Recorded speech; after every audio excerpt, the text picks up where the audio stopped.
Um tremor de 8,9 graus na escala Richter devastou dezenas de cidades. O terremoto ainda provocou um tsunami, uma onda gigante de 10 metros de altura que invadiu a região costeira no nordeste do Japão. O número de vítimas está aumentando. As agências de notícias japonesas afirmam que pode ser mais de 1.000 mortos e 90.000 desaparecidos.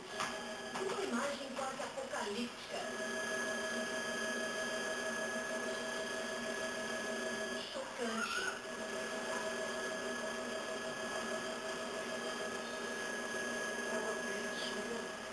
Passou uma onda, 10 metros de altura, para varrer tudo que encontrou pela frente.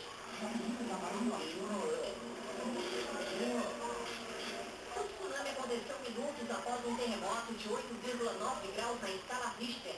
O epicentro foi no Oceano Pacífico, próximo à cidade costeira de Sendai, a mais devastada. Mas o tremor poderoso foi ser sentido a 2.100 quilômetros de distância, inclusive na capital Tóquio. Eram 15 para as 3 da tarde, hora local. Este vídeo nos dá uma ideia do que os japoneses viveram no momento. Tudo despencou. Quando a moradora que filmava finalmente chegou à rua, ela mostrou outra mulher em pânico. E depois do grande terremoto, pelo menos 50 choques foram sentidos. E choques grandes, de até 6 graus de magnitude.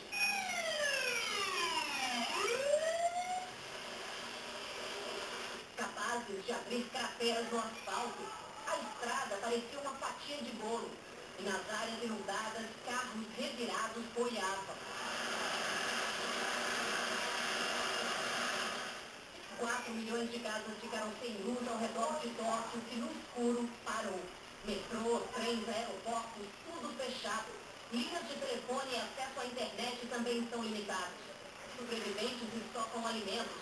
Desalojados buscam abrigos para enfrentar a noite, ou muitas noites que terão pela frente.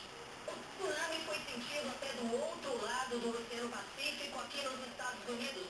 O presidente Barack Obama foi avisado ainda de madrugada e acionou imediatamente a Defesa Civil e a Guarda Costeira para ficarem de prontidão, além de oferecer ajuda ao Japão.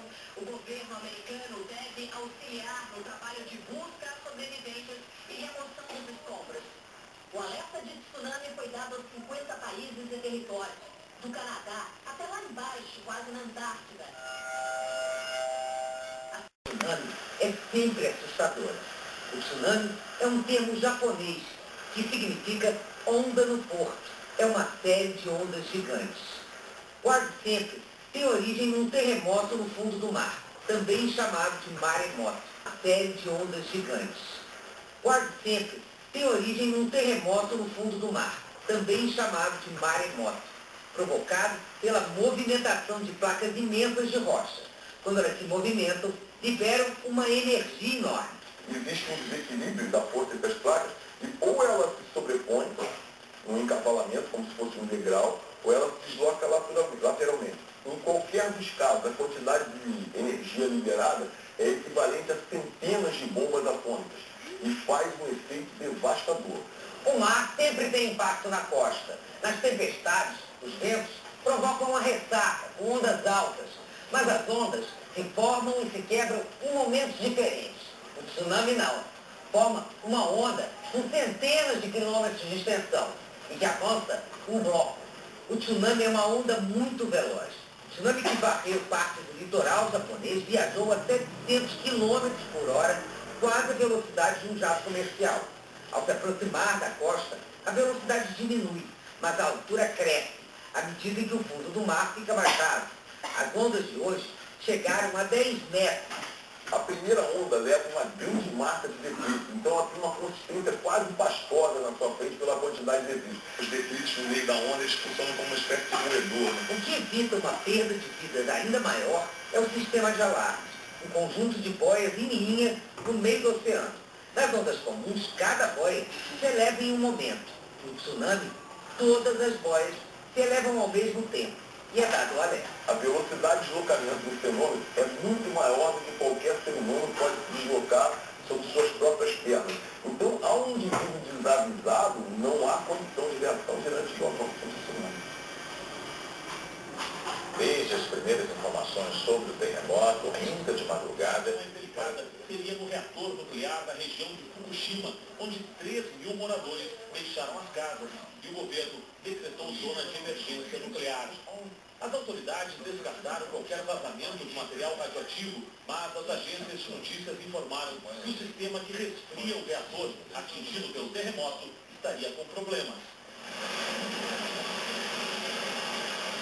O parlamento estava reunido no momento do terremoto. O primeiro-ministro, Naoto Kan, olhava para cima com o rosto assustado. Assim que pôde, ele deixou o local. Reapareceu para tentar tranquilizar a população. Durante a madrugada aqui no Japão, a terra voltou a tremer várias vezes por causa dos choques secundários. E um novo terremoto foi registrado, desta vez no oeste do país. O epicentro foi na província de Niigata, uma região montanhosa, o que provocou deslizamentos e avalanches. Esses tremores também foram sentidos na capital, Tóquio, onde os prédios voltaram a balançar.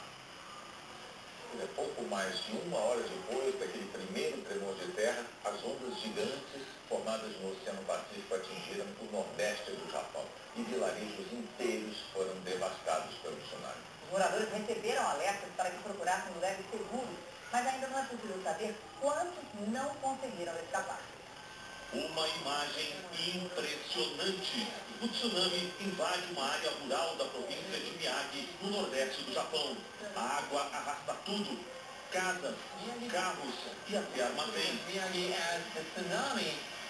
A onda, cheia de destroços, avança pelos terrenos e pelas plantações. E chega bem perto de uma estrada.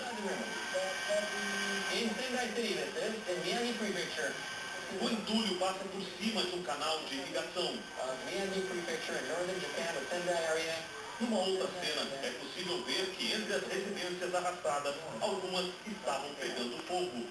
Bairros inteiros nessa região foram varridos em poucos minutos.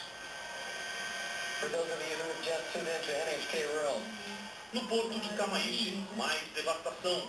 Carros são arrastados como se fossem de brinquedo.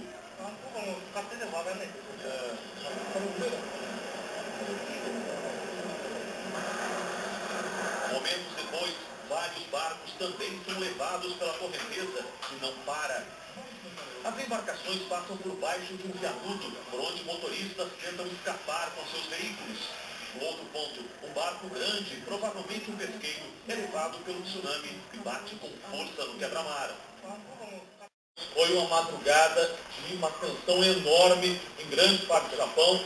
Dá para seguramente dizer que mais da metade da população japonesa não dormiu à noite porque a terra não parava de tremer. Em Tóquio, os prédios balançaram a madrugada inteira, tanto em função dos choques secundários lá na região sudeste, aliás, nordeste do país, como por causa de um outro terremoto que ocorreu lá na província de Niigata. E agora imagens da manhã mostram a cidade de Sendai, que foi a mais atingida, com uma coluna de fumaça, né, de fogo, incêndio, que a gente está vendo aí, que está ocorrendo nessa cidade de Sendai, que é a capital de Niigata. Capital de Miyagi. Já na província de Niigata, que fica no oeste do Japão e onde ocorreu um terremoto bem forte